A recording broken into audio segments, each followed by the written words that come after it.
Hello friends, मैं Amit knowledge बीमी ज्ञान YouTube channel पे आप सभी का एक बार पुनः स्वागत करता हूं।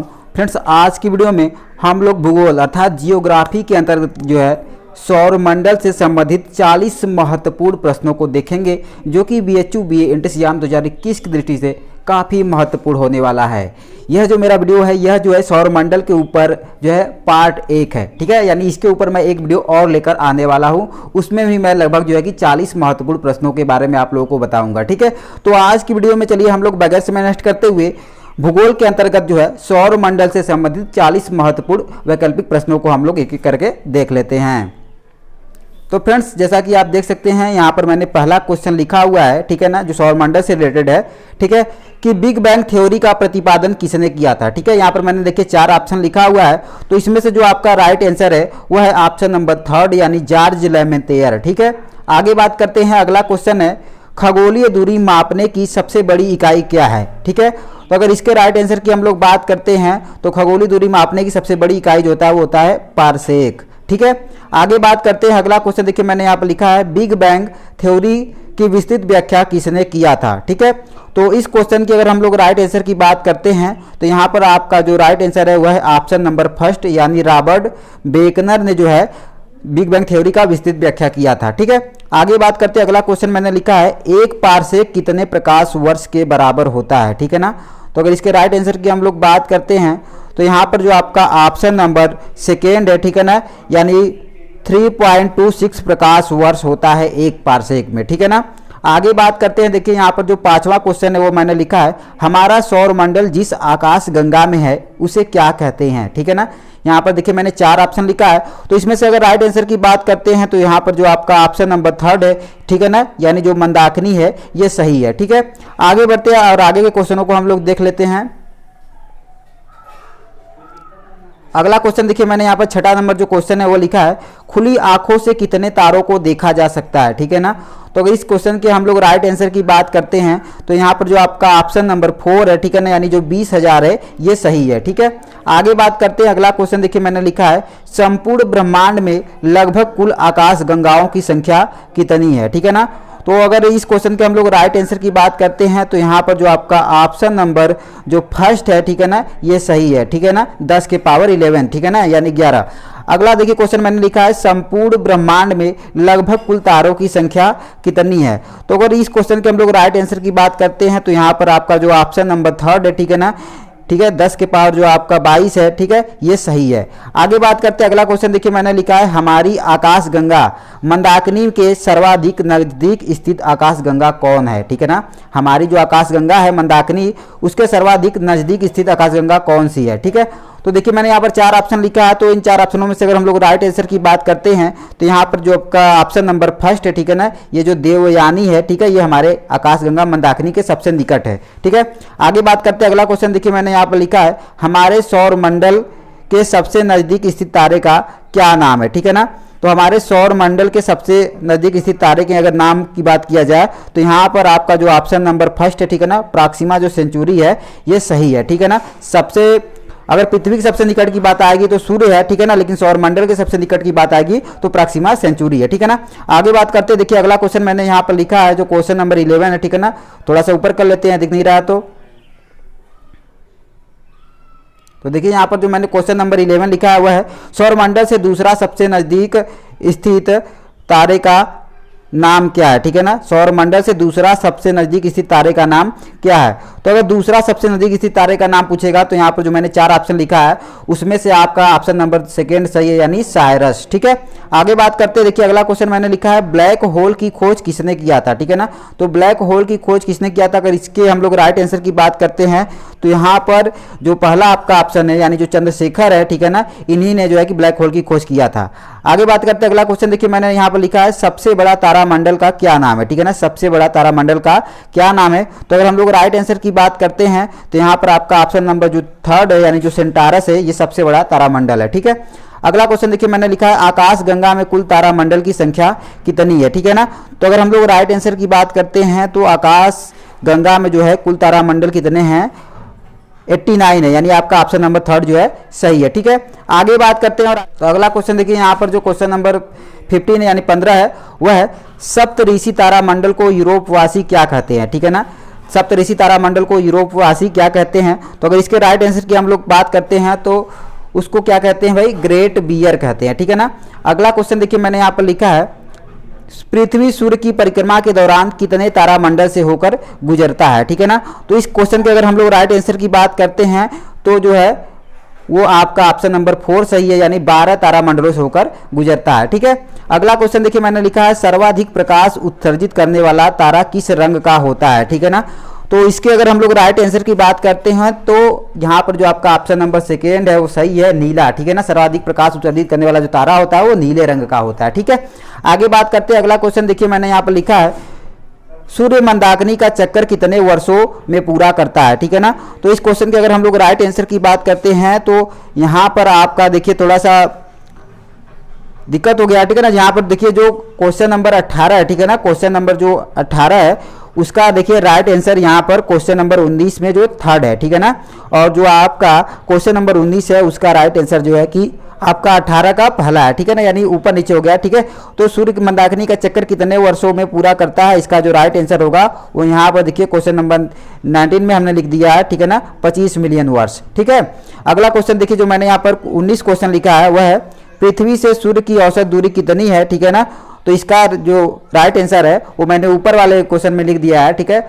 वो होगा आपका यहाँ पर ऑप्शन नंबर 1 यानी 14.96 करोड़ किमी, ठीक है ना। तो आप लोग इसको थोड़ा सा स्पष्ट कर लीजिएगा, मैंने ऊपर नीचे कर दिया है, ठीक है। आगे बात करते हैं, अगला क्वेश्चन देखिए मैंने यहाँ पर जो क्वेश्चन नंबर 20 है वह है, सूर्य की सतह का तापमान कितना है, ठीक है ना। तो सूर्य के सतह की अगर तापमान की बात किया जाए तो यहाँ पर जो आपका ऑप्शन नंबर 2 है वो सही है, यानी 6000 सेंटीग्रेड जो है सूर्य के सतह का तापमान है, ठीक है ना। आगे बढ़ते हैं और आगे क्वेश्चनों को हम लोग देख लेते हैं। अगला क्वेश्चन देखिए मैंने लिखा है, सूर्य का प्रकाश पृथ्वी तक पहुंचने में कितना समय लगता है, ठीक है ना। तो इस क्वेश्चन की अगर हम लोग राइट आंसर की बात करते हैं तो यहाँ पर जो आपका ऑप्शन नंबर 2 है, ठीक है ना, यानी 8 मिनट 16 सेकेंड का समय लगता है, ठीक है। अगला क्वेश्चन देखिए मैंने लिखा है, सूर्य से निकलने वाली अदृश्य किरणों को कहा जाता है, ठीक है ना।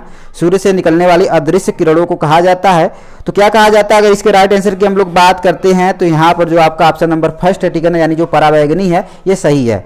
अगला देखिए क्वेश्चन मैंने लिखा है, सूर्य ग्रहण कब होता है, ठीक है ना। सूर्य ग्रहण कब होता है, तो मैंने यहाँ पर 4 विकल्प लिखा है, तो उसमें से अगर राइट आंसर की बात करते हैं तो यहाँ पर जो आपका ऑप्शन नंबर 2 है, यानी अमावस्या को जो है सूर्य ग्रहण होता है, ठीक है। अगला क्वेश्चन देखिए मैंने लिखा है, पृथ्वी सूर्य से 3 जनवरी को सबसे नजदीक होता है तब उसे क्या कहा जाता है, ठीक है ना। तो इस स्थिति को भाई क्या कहा जाता है? तो इसके राइट आंसर की अगर हम लोग बात करते हैं तो यहाँ पर जो आपका ऑप्शन नंबर 2 है, यानी जो उपसौर है ये सही है, ठीक है ना। आगे बात करते हैं, अगला क्वेश्चन देखिए मैंने लिखा है, किसे जीवाश्म ग्रह कहा जाता है, ठीक है ना, किसे जीवाश्म ग्रह कहा जाता है। तो अगर इसके राइट आंसर की हम लोग बात करते हैं तो यहाँ पर जो आपका ऑप्शन नंबर 3 है, जो चंद्रमा है ये सही है, ठीक है ना। आगे बात करते हैं, देखिए अगला क्वेश्चन मैंने लिखा है, चंद्र ग्रहण कब होता है, ठीक है ना, चंद्र ग्रहण कब होता है। तो इसका जो राइट आंसर है यहाँ पर आपका ऑप्शन नंबर 1 है, यानी पूर्णिमा को जो है चंद्र ग्रहण होता है, ठीक है। आगे बात करते हैं और आगे क्वेश्चनों को हम लोग देख लेते हैं। तो अगला क्वेश्चन देखिए मैंने लिखा है, चंद्रमा की पृथ्वी से औसत दूरी कितनी है, ठीक है ना, चंद्रमा की पृथ्वी से औसत दूरी कितनी है। तो इस क्वेश्चन की अगर हम लोग राइट आंसर की बात करते हैं तो यहाँ पर जो आपका ऑप्शन नंबर 1 है वो सही है, ठीक है ना, 3,84,403 किलोमीटर, ठीक है। आगे बात करते हैं, अगला क्वेश्चन देखिए मैंने लिखा है, नील आर्मस्ट्रांग किस अंतरिक्ष यान से चंद्रमा पर भेजे गए थे, ठीक है ना। तो अगर इस क्वेश्चन की हम लोग राइट आंसर की बात करते हैं तो यहाँ पर जो आपका अपोलो 11 है, यानी जो आपका ऑप्शन नंबर 1 है ये सही है, ठीक है। और अगला क्वेश्चन देखिए मैंने लिखा है, चंद्रमा के प्रकाश को पृथ्वी तक पहुंचने में कितना समय लगता है, ठीक है ना। तो इसके राइट आंसर की हम लोग बात करते हैं तो यहाँ पर जो आपका ऑप्शन नंबर 1 है, ठीक है ना, 1.34 सेकेंड, ठीक है, ये आपका सही है, ठीक है। आगे बढ़ते हैं, तो अगला क्वेश्चन देखिए मैंने यहाँ पर लिखा है, चंद्रमा अपने अक्ष पर कितना झुका होता है, ठीक है ना, चंद्रमा अपने अक्ष पर कितना झुका होता है। तो इस क्वेश्चन की अगर हम लोग राइट आंसर की बात करते हैं तो चंद्रमा अपने अक्ष पर जो है 5 अंश झुका हुआ है, ठीक है ना, यानी यहाँ पर जो आपका ऑप्शन नंबर 1 है ये सही है, ठीक है। आगे बात करते हैं, अगला क्वेश्चन देखिए मैंने लिखा है, जब एक महीने में 2 पूर्णिमा हो तो दूसरे पूर्णिमा को क्या कहते हैं, ठीक है ना, जब एक महीने में 2 पूर्णिमा हो तो दूसरे पूर्णिमा को क्या कहते हैं। तो इस क्वेश्चन के अगर हम लोग राइट आंसर की बात करते हैं तो यहाँ पर जो आपका ऑप्शन नंबर 3 है, ठीक है ना, यानी उसको क्या कहते हैं, ब्लू मून कहते हैं, ठीक है। अगला क्वेश्चन देखिए मैंने यहाँ पर लिखा है, पृथ्वी से चंद्रमा के अधिकतम कितने प्रतिशत भागों को देखा जा सकता है, ठीक है ना। तो इस क्वेश्चन के अगर हम लोग राइट आंसर की बात करते हैं तो यहाँ पर आपका ऑप्शन नंबर सेकंड सही है, यानी 59% भाग को देखा जा सकता है, ठीक है। अगला क्वेश्चन देखिए मैंने लिखा है सबसे अधिक तापमान वाला ग्रह कौन है, ठीक है ना। तो इस क्वेश्चन के अगर राइट आंसर की बात करते हैं तो यहाँ पर जो आपका ऑप्शन नंबर सेकेंड यानी जो शुक्र है सबसे अधिक तापमान वाला ग्रह है, ठीक है। अब देखिए अगला क्वेश्चन मैंने लिखा है सबसे अधिक तापांतर वाला ग्रह कौन सा है, ठीक है ना। तापांतर मतलब ताप का अंतर वाला, ठीक है ना। तो इसके राइट आंसर की हम लोग बात करते हैं तो यहाँ पर जो बुध है, ठीक है ना, जो सूर्य के सबसे निकट है, ये जो है सबसे अधिक तापांतर वाला ग्रह है, ठीक है। अगला क्वेश्चन देखिए मैंने लिखा है जो क्वेश्चन नंबर 35 है वह है सूर्य से सबसे नजदीक स्थित ग्रह है, ठीक है ना। तो सूर्य से सबसे नजदीक स्थित ग्रह कौन सा है, वो है आपका क्या है भाई, बुध है, ठीक है ना। सूर्य से सबसे नजदीक स्थित ग्रह कौन, सॉरी पृथ्वी से सबसे नजदीक स्थित ग्रह मैंने लिखा है यहाँ पर क्वेश्चन, ठीक है ना। उसके अगले क्वेश्चन में थोड़ा सा दिक्कत हो गया था यहाँ पर, देखिए तो क्वेश्चन नंबर जो 35 है वह है पृथ्वी से सबसे नजदीक स्थित ग्रह कौन सा है। तो देखिए पृथ्वी से बात आएगी तो आपका शुक्र होगा, ठीक है ना। लेकिन यहाँ पर देखिए अगला क्वेश्चन मैंने लिखा है सूर्य से सबसे नजदीक स्थित ग्रह कौन सा है। तो जब सूर्य से बात आएगी, ठीक है ना, आगे बढ़ते हैं, क्वेश्चन आप लोगों को लग रहा है दिख नहीं रहा है, तो देखिए यहाँ पर आगे बढ़ जाते हैं। तो देखिए यहाँ पर अगला जो मैंने क्वेश्चन लिखा हुआ है कि सूर्य से सबसे नजदीक स्थित ग्रह कौन सा है। तो सूर्य से बात आएगी तो यहाँ पर आपका बुध हो जाएगा, ठीक है ना। लेकिन जब पृथ्वी से बात आएगी तो आपका क्या होगा, आपका यहाँ पर शुक्र हो जाएगा, ठीक है। आगे बात करते हैं, अगला क्वेश्चन देखिए मैंने यहाँ पर लिखा है सबसे कम दिन में सूर्य की परिक्रमा करने वाला ग्रह है, ठीक है ना। तो सबसे कम दिन में सूर्य की परिक्रमा करने वाले ग्रह की बात की जाएगी तो यहाँ पर जो आपका ऑप्शन नंबर जो फर्स्ट है यानी जो बुध है, ठीक है ना, ये सही है, ठीक है। आगे बात करते हैं, अगला क्वेश्चन देखिए मैंने लिखा है सौर मंडल का सबसे छोटा ग्रह है, ठीक है। तो सौर मंडल के सबसे छोटा ग्रह की भी बात आएगी तो इसमें भी किसका नाम आएगा, बुध का ही नाम आएगा, यानी आपका ऑप्शन नंबर थर्ड जो है यहाँ पर सही है, ठीक है। आगे बात करते हैं, अगला क्वेश्चन देखिए मैंने लिखा है किस ग्रह को भोर एवं साँझ का तारा कहते हैं, ठीक है ना। तो देखिए यहाँ पर जो आपका ऑप्शन नंबर थर्ड यानी जो शुक्र है इसको जो है भोर एवं साँझ का तारा कहते हैं, ठीक है। यहाँ पर देखिए लास्ट क्वेश्चन जो यहाँ पर मैंने लिखा है वह है सौर मंडल का सबसे चमकीला ग्रह है, ठीक है ना। तो सौर मंडल का सबसे चमकीला ग्रह कौन सा है, तो यहाँ पर जो मैंने 4 विकल्प लिखा है उसमें से आपका अगर राइट आंसर की बात किया जाए तो जो आपका ये शुक्र है, ठीक है ना, ये सौर मंडल का सबसे चमकीला ग्रह है, ठीक है ना। शुक्र जो है सौर मंडल का सबसे चमकीला ग्रह है। तो इस प्रकार से जो है कि मैंने आपको जियोग्राफी के अंतर्गत जो है सौर मंडल से संबंधित 40 महत्वपूर्ण वैकल्पिक प्रश्नों को बताया, उसके आंसर को भी बताया, जो कि BHU BA इंट्रेंस एग्जाम 2021 की दृष्टि से बहुत ही महत्वपूर्ण होने वाला है। तो अगर आप लोग इसको अच्छे से रिवाइज कर लेते हैं, अच्छे से तैयार कर लेते हैं तो ये आपके लिए काफ़ी हेल्पफुल होने वाला है। ये तो मैंने जो है कि सौर मंडल के ऊपर पार्ट 1 बनाया है, मैं इस पर एक वीडियो और लेकर आऊँगा जिससे कि ये आपका पूरी तरह से जो है कि कवर हो सके। तो फ्रेंड्स अगर मेरा ये वीडियो आपको अच्छा लगा तो प्लीज़ मेरे इस वीडियो को लाइक करना, शेयर करना, कमेंट करना बिल्कुल भी ना भूले। और हमारे नॉलेज भी विज्ञान यूट्यूब चैनल पर पहली बार आए हैं तो प्लीज़ इसको सब्सक्राइब करना भी बिल्कुल भी ना भूले, क्योंकि मैं यहाँ पर BHU BA इंट्रेंस एग्जाम 2021 की पूरी तैयारी कराने वाला हूँ। तो फ्रेंड्स मिलते हैं नेक्स्ट वीडियो में एक नए टॉपिक के साथ, तब तक के लिए thanks for watching for this video.